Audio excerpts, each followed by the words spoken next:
On commence donc avec la guerre au Moyen-Orient, des explosions il y a quelques minutes et des sirènes ont retenti à Bahreïn.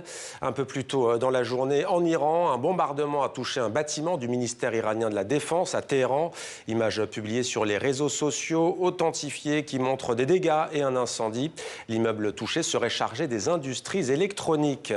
Et pour la première fois, Donald Trump évoque une potentielle fin du conflit. Rien n'est fait, mais il a en tout cas levé son ultimatum contre Téhéran. Il avait menacé de viser les infrastructures électriques. On fait le point sur les va-et-vient du président Donald Trump avec Hugo Barbieux. Une volte-face qui prend tout le monde de court.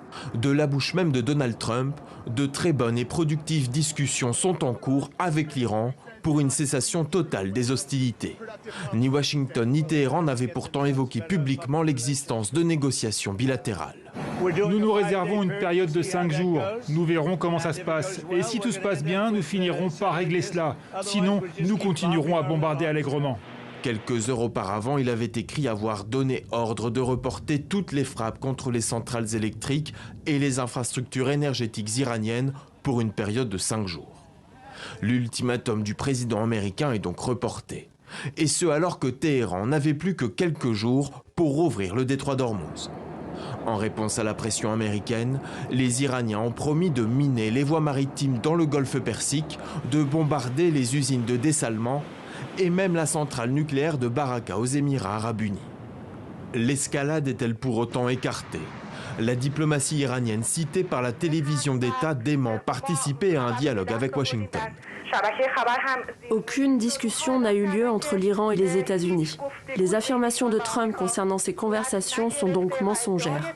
Le président américain ne viserait, selon cette journaliste, qu'à faire baisser les prix de l'énergie. De fait, ce lundi, le prix du baril de Brent est repassé sous la barre des $100 pour la première fois depuis 5 jours.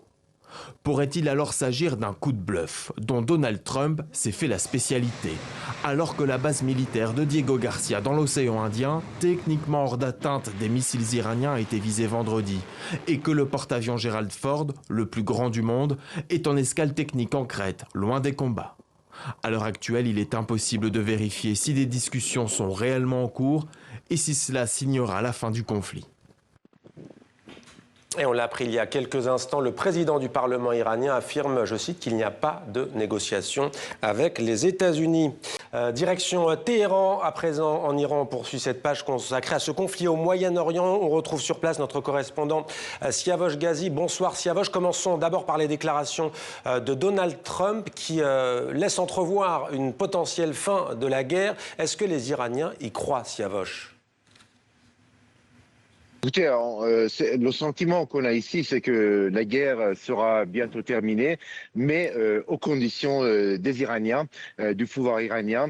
Depuis tout à l'heure, depuis 2 heures maintenant, les différents responsables iraniens, notamment le président du Parlement, mais aussi le ministre des Affaires étrangères, ont affirmé qu'il n'était pas question de dialoguer, donc de reprendre les discussions avec les États-Unis qui ont trahi le processus de négociation et la diplomatie donc était menée avant la guerre, on trahit ces discussions, puisque en pleine négociation, il y a eu le début de ces frappes il y a plus de 22 jours, à la fois par Israël, mais aussi les États-Unis. Pas question donc de reprendre les négociations. Les conditions que l'Iran pose désormais, qui est évoquée dans les médias iraniens, c'est plusieurs choses. D'abord, la fermeture de toutes les bases américaines dans les pays de la région.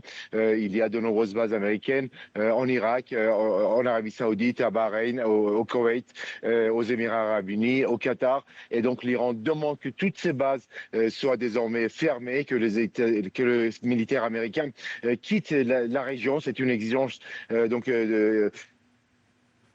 Et petite coupure avec Siavosh Ghazi en direct de la part des Iraniens. Et autre exigence, c'est qu'il y ait des dédommagements, des compensations de l'ordre de 100 milliards de dollars que les États-Unis, mais aussi les monarchies arabes du Golfe Persique devront payer à l'Iran pour toutes les destructions qui ont été commises en Iran depuis le début de la guerre. Il y a maintenant plus de 22 jours. Et enfin, que désormais le détroit d'Ormuz sera totalement contrôlé par l'Iran, avec des taxes que devront payer tous les navires marchands et les pétroliers. Donc une taxe de 2 millions de dollars par passage pour les navires marchands et les pétroliers, à l'exception des navires marchands et les pétroliers américains ou des alliés des États-Unis qui n'ont toujours pas le droit de traverser ce détroit. C'est une manière pour Téhéran de montrer que désormais c'est l'Iran qui contrôle donc ce détroit et toute la région du Golfe Persique. Merci beaucoup, Siavosh Ghazi, en direct de Téhéran. Voilà pour cette page consacrée à la guerre au Moyen-Orient qui dure depuis plus de 3 semaines.